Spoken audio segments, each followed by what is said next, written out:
So next is electrochemical series. So I was telling you about the electrochemical series. In that sequence I show you a page of the book in which an order was given in which various elements were shown as per their increasing reduction potential. This diagram I I show you last time. So keeping in that series in mind, we are discussing now the electrochemical series. What is the electrochemical series? So electrochemical series is the arrangement of various elements in order of their increasing reduction potential. So arrangement of various elements in order of their increasing reduction potential is called electrochemical series. To explain the reduction potential, I am giving you there three examples. Suppose for what is the meaning of reduction? Reduction is the basically, what is reduction? Reduction is the gain of electron. It is opposite to the oxidation. Oxidation means loss of electron and reduction mean gain of the electron, and you very well know that it's a very well renowned fact that the electron possesses the negative charge. So when electron will go to an element, or when there will be addition of electron to an element, or when an element will gain an electron, there will increase in the negative charge on that particular element, and that element will be converted into an anion, so A negative. In case of cation, the cis cation is gaining an electron, single electron, and getting itself reduced as A, whereas this anion is gaining a single electron and getting converted into bi negative anion. So in all these processes there is some potential. So this is expressed by E naught. So reduction potentials, the value of this reduction potential can be negative, positive, or 0. So these are the three examples. So various elements are arranged in order of their increasing value of standard reduction potential, and that increasing order gives us a series of element that is called electrochemical series. So this electrochemical series is given in the book, and let me here show you again. This is the basically electrochemical series. This series is called electrochemical series. Here you will see the element on the top is fluorine, whereas element on the last point is lithium, that I have explained you earlier, so I don't think there is need to explain it again. So next are the applications of electrochemical series. This is very important topic, that what are the applications of electrochemical series. So let's take one by one different applications of electrochemical series. The main applications of electrochemical series are: first is it helps in determining the relative strength of oxidizing and reducing agent. Relative strength of oxidizing and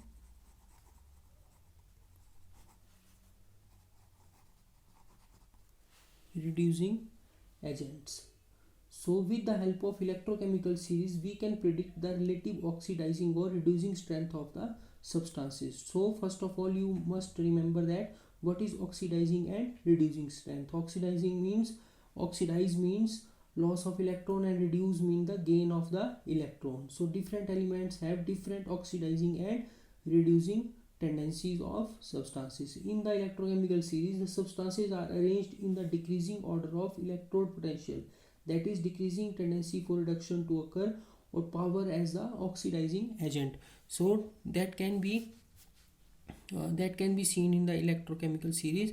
Fluorine is on the top of the electrochemical series. After gaining an electron, it gets converted into fluoride anion, and E naught value for this process is 2.87 volts, whereas lithium is on the bottom of this series and reduction potential for the lithium is lithium positive gains an electron and gets reduced to the lithium element, and value of E naught for this process is minus 3.05 volt.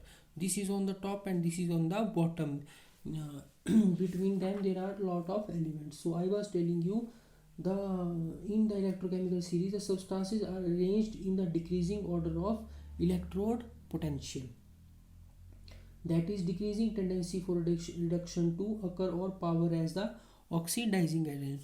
So you can see the value of standard reduction potential is 2.87 whereas for the fluoride, whereas for lithium the value of the standard reduction potential is minus 3.05. So it is the negative sign. It means that this value is very much less as compared to fluorine. So you can see from these elements, this is on the top and this is on the bottom. So going downward, the tendency of reducing an element itself or undergoing reduction for an element is decreases as we move down toward the electrochemical series. Therefore the elements at the top of the level have maximum tendency to get reduced. This is the maximum tendency to get reduced, and consequently they will act as a good oxidizing agents. On the other hand, substances at the bottom of the table have lower electrode potential values, therefore they have least tendency to get reduced. Consequently they may be oxidized and act as a good reducing agents. So electrochemical series shows that standard electrode potential of fluorine is the highest in the table. That this is indicating that fluorine gas has maximum tendency to get reduced to fluoride ion. So this is the fluorine gas and it gets reduced to the fluoride anion. Therefore fluorine gas is the strongest oxidizing agent and fluoride ion is the weakest reducing agent. On the other hand, lithium has the lowest electrode potential. This is a negative value, and in the electrochemical series indicating that lithium has a maximum tendency to get oxidized, and hence lithium metal is the most powerful reducing agent, or lithium ion is the weakest oxidizing agent in the aqueous solution. Thus the substances which have lower electrode potential are stronger reducing agents, while those which have higher electrode potential are stronger oxidizing agents. So this was the first application of electrochemical series. Second application of the electrochemical series is calculation of the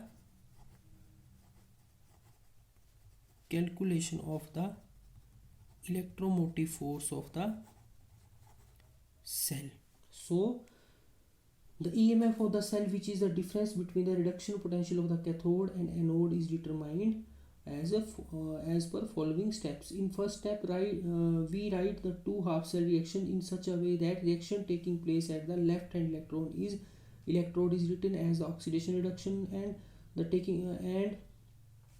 taking place at the right hand electrode is written as the reduction. So I have explained you this writing of an oxidation and reduction reaction in an electrochemical cell.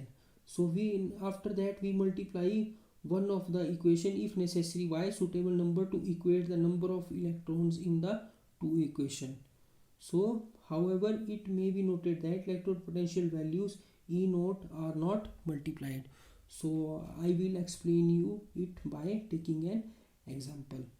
So in third step, the EMF of the cell is equal to the EMF, that is E naught of the cell is equal to the difference between the standard electrode potential of the cathode and standard electrode potential of anode. This is E naught of cathode minus standard electrode potential of the anode. The electrode potentials of both the electrodes are taken to be reduction potential. So first of all we have to taken as a reduction potential, and after that taking the reduction potential of half cells, we have to take the difference between the E naught of cathode minus E naught of the anode. So it will give us the EMF of the cell. In fourth step, if the EMF of the cell is positive, the reaction is feasible in the given direction, but if the EMF of the cell is negative, the cell reaction is not feasible in the given direction. The reaction must be occurring in the reverse direction. Thus to get positive value of EMF of the cell, the electrodes are reversed. So for example, if we have been asked to calculate the standard EMF of the following cell, that is copper is getting oxidized in copper 2 positive, this is salt bridge, these parallel lines indicate salt bridge, and silver getting reduced to silver Ag. So if you have been asked to calculate the EMF of the cell, I will tell you how to calculate the EMF of such a reaction. That so according to convention used, the standard EMF of the cell is given by E naught of cell is equal to E naught of right minus E naught of left, that is right half cell and left half cell. So you know it very well that on the right hand side there is cathode, that is E naught of cathode minus E naught of anode. So these are similar things. So in next step you will write the reduction potential of right hand electrode and reduction potential of the left hand electrode. So reduction, you have to write the reduction potential of right hand side electrode minus similarly reduction potential of left hand side electrode. This becomes equal to the E naught of Ag positive Ag reduction minus E naught of Cu positive Cu. So this is the reduction potential.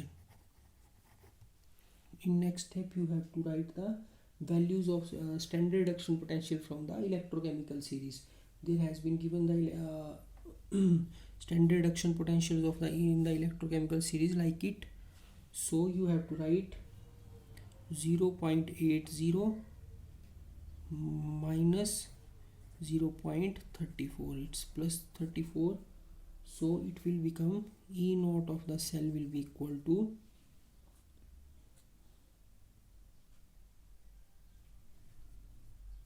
plus 0.46 volt. So this is the positive value of EMF. So this reaction is spontaneous. It means when you will connect the silver and copper in an electrochemical cell, the reaction will proceed or there will be generation of current.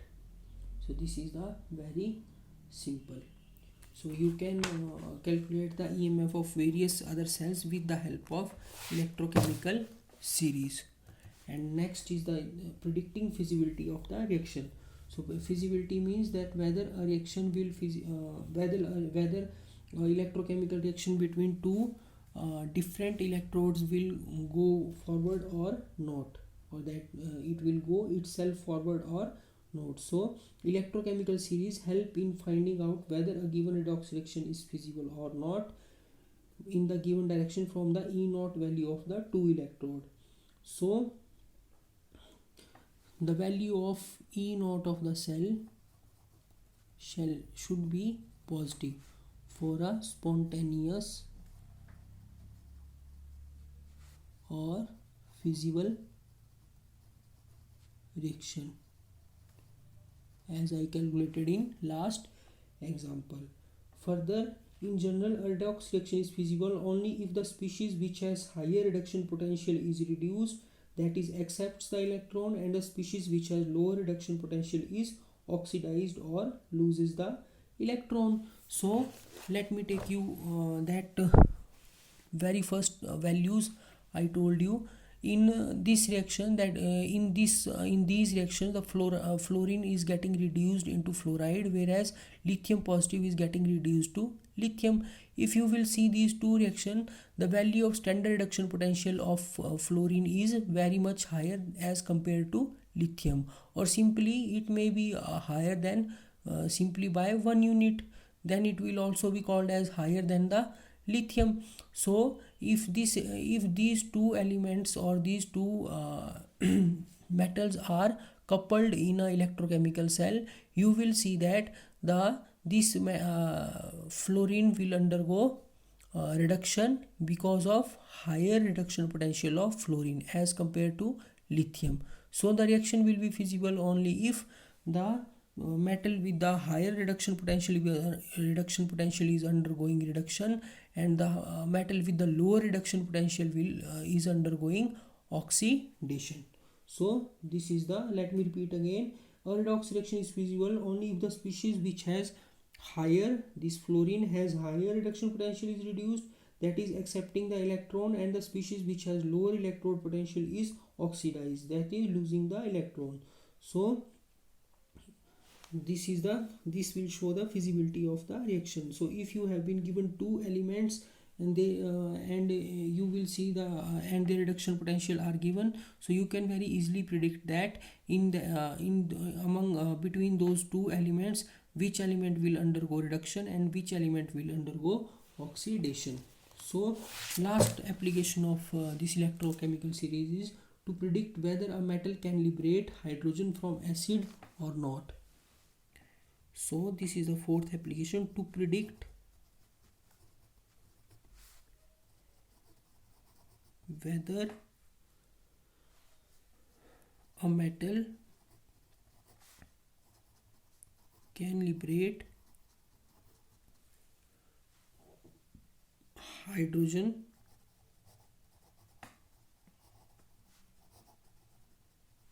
from acid or not. What does it mean? The electrochemical series can also be used to predict whether a metal can liberate hydrogen from acid or not. Metals like zinc, magnesium and nickel can liberate hydrogen from acids like HCl, H2SO4, etc. While metals like copper and silver cannot do so. In general, only those metals can liberate hydrogen from the acid which have negative value of the reduction potential, that is negative E0 values. So obviously hydrogen will have greater tendency to get reduced, and the metal have lose the electron and hydrogen gas is liberated. So let me take you again to the electrochemical series. So these metals are also called active metals. So what are the active metals? Active metals are those metals which can liberate hydrogen from the acid. So they are just saying that all these metals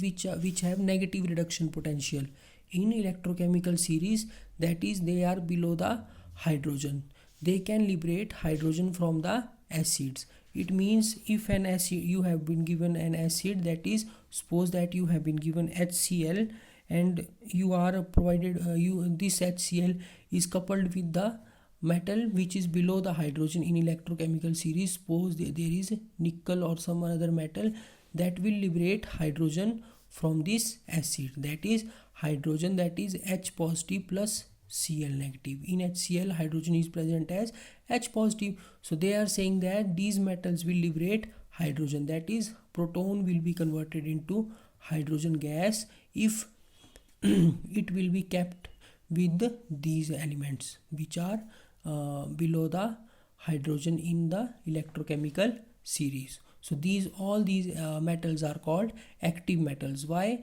they are called active metals? Because they liberate hydrogen from the acid, that is from HCl or H2SO4 or some other acids.